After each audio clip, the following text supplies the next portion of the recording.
the Creator God in his human children. Their devotion to the Sabbath day, their worship and praise and appreciation for his creative power would bind them to their God with ties of love and gratitude. If they continued their heartfelt observance of the Sabbath, they could never forget him. Moreover, also I gave them my Sabbaths, to be a sign between me and them, that they might know that I am the Lord that sanctify them.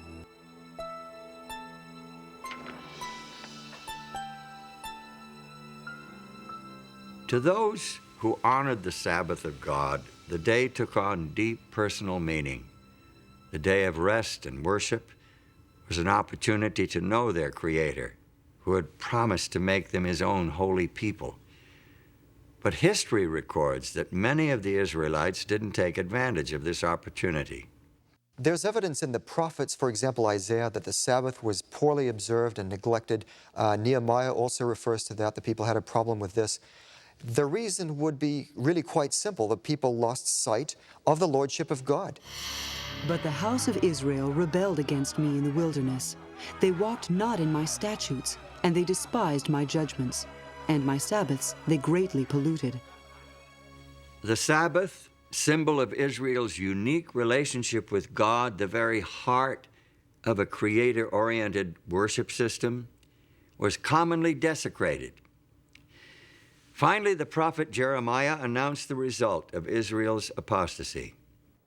Just imagine the prophet Jeremiah walking up and down the streets of Old Jerusalem. It wasn't a happy message that he bore. He warned the people that their city was to be destroyed, their temple destroyed, and that they would be carried away to Babylon to serve the king of Babylon. 70 years. Nobody listened. From about the year 605 BC, the armies of Nebuchadnezzar, king of the Neo-Babylonian Empire, repeatedly invaded the Israelite homeland. His army eventually destroyed the capital city of Jerusalem and carried most of the inhabitants into exile. Some of the captives were taken to Babylon, while others were dispersed throughout the empire. And now, far from their homeland, far from all that they had held dear, many of the Jews began to realize that they had made a terrible mistake. Many of them began to realize that they must return to the God of their fathers and the worship of their ancestors. Now, many of these Jews, men of great ability, rose to high position in their foreign lands. Daniel, for example, became the prime minister of the kingdom of Babylon. And when the Medo-Persian Empire took over, he rose to the position of first president of the land. It was Daniel who led Darius the Mede to recognize the God of heaven. I make a decree that in every dominion of my kingdom men tremble and fear before the God of Daniel, for he is the living God, and steadfast forever, and his kingdom that which shall not be destroyed, and his dominion shall be even unto the end.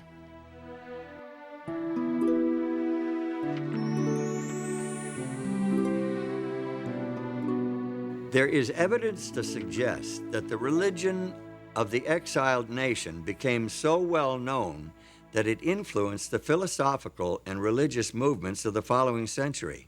Buddha, Zoroaster, Confucius, and Pythagoras all seem to have adopted elements of the Hebrew religion. For example, although there are no holy days in Buddhism today, evidently Sabbath, or Upasatha, was a part of that religion early on. The Blessed One established the rule for observance of a Sabbath, and he suggested that at the seventh-day meeting, any monk whose conscience troubled him should confess his offense before the assembly of brothers. Arthur Lloyd, in his book, The Creed of Half Japan, states that the order of monks kept their Sabbath days for many centuries. Even Confucius may well have been reporting about the seventh-day Sabbath in this passage from one of his classical works. The ancient kings on this culminating day closed their gates. The merchants did not travel, and the princes did not inspect their domains. Some knowledge of the weekly Sabbath eventually found its way into numerous cultures. In the Hebrew language, the name of each day shows its relationship to the Sabbath. The first day is called Echad B'Shabbath, one accompanying or along with the Sabbath. Each succeeding day proceeds toward the Sabbath until the sixth day, which is called Eve of the Holy Sabbath.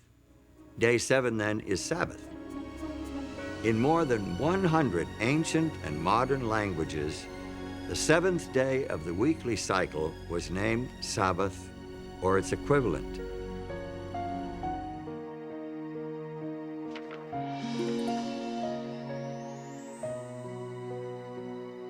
So it seems that in their exile, at least some of the Jews succeeded where their nation had failed during times of peace and prosperity. They spread the knowledge of God and His law among other nations.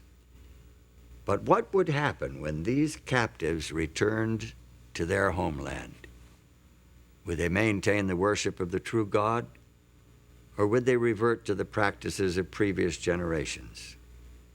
We find an answer in the story of Nehemiah. Nehemiah did not return to Jerusalem when the others went, but when one came telling the state of affairs. This news so saddened Nehemiah that he says he actually sat down and wept. In fact, he finally decided that he must, if possible, go to Jerusalem himself to see what he could do to help. Nehemiah was a capable and energetic leader.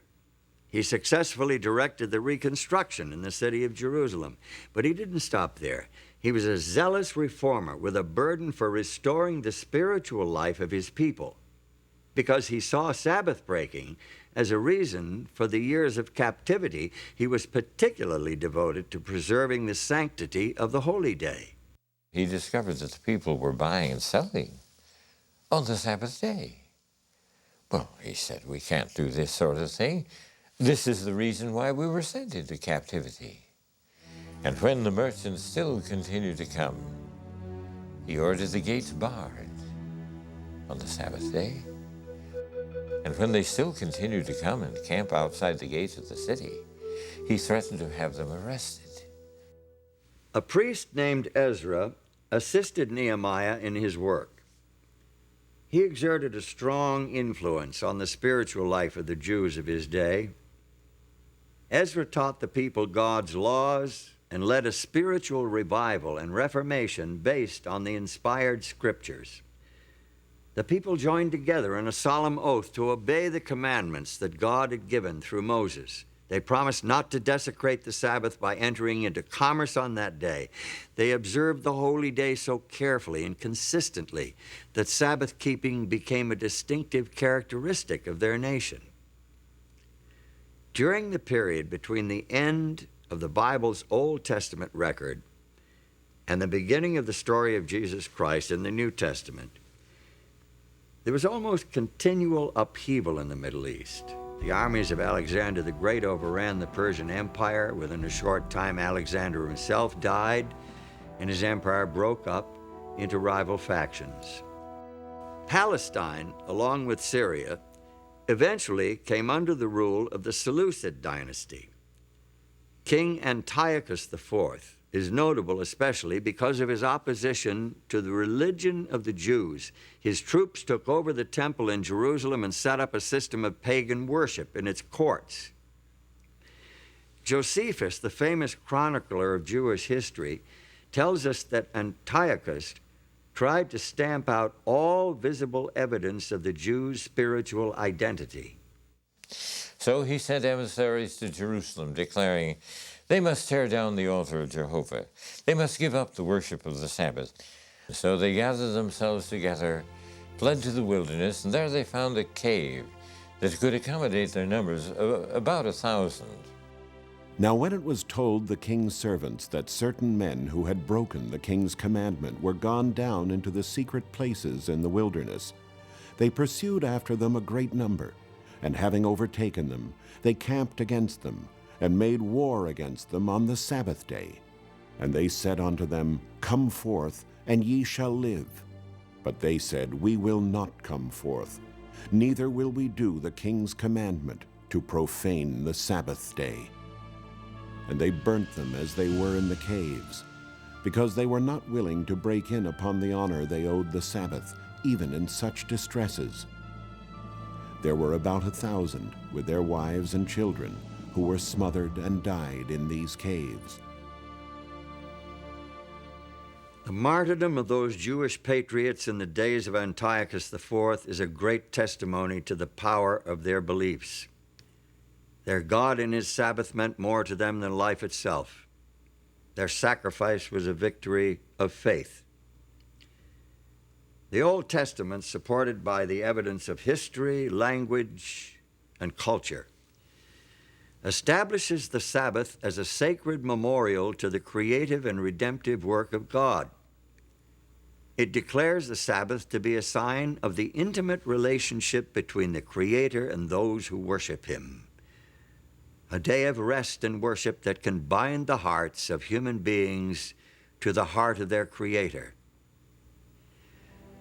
When early Christians inherited the Sabbath, the teachings of Jesus Christ and his disciples served to emphasize and enrich its meaning, magnifying its importance. Today, for many Jews and Christians alike, it is still a central point of spiritual life and worship. To this day, it remains a defining element in the sacred architecture of time.